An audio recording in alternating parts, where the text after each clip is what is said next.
Today I want to talk about just a few basic concepts that create the shape of the internal oral cavity and therefore the shape of the basic sound.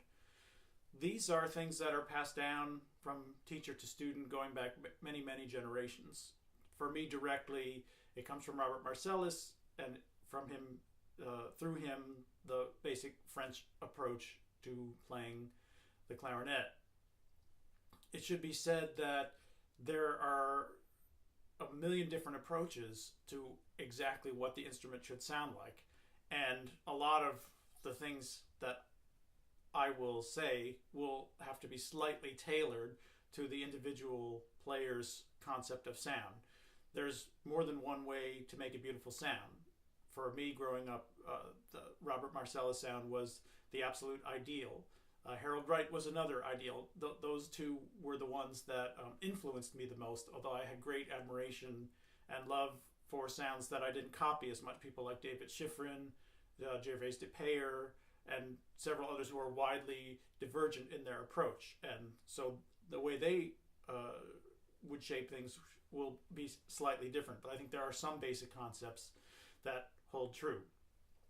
The number one issue for me, I believe, is the idea that you want the reed to be engaged by the airstream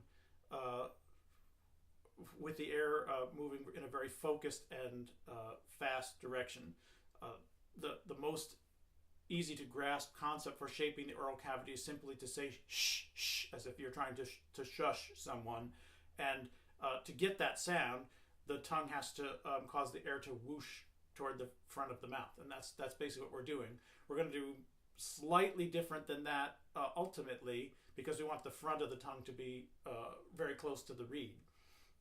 Mr. Marcellus used to describe the ideal basic shape as pronouncing the German O umlaut or the French EU, somewhere around sh, sh, which is very close to that.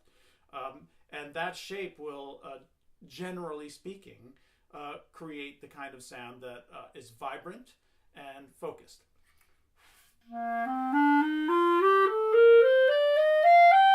When combined with an efficient shaping of the embouchure, but that's another topic.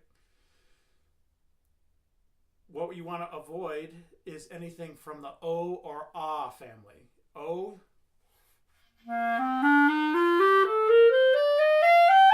or Ah. And the higher you go on the clarinet, the more misshapen those sounds become. Beyond that, the idea of this with the E part of the in the back, that has to gradually become more and more E the higher you go on the instrument. So the E goes higher as the range goes higher, because without any adjustment that basic shape, you get something like this.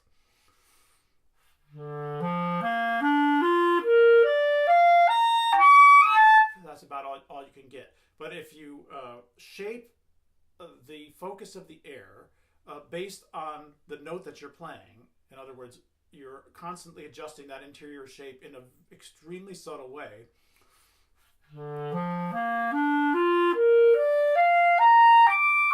it's very smooth. And ultimately, we're going to use this the same way a singer uses their vocal cords. They adjust it to get the pitch they want. Well, you have to adjust very slightly the interior shape to get the sound that you want on the note that you want. And this is especially important when you're trying to lightly attack some high note, like at the beginning of the concertino.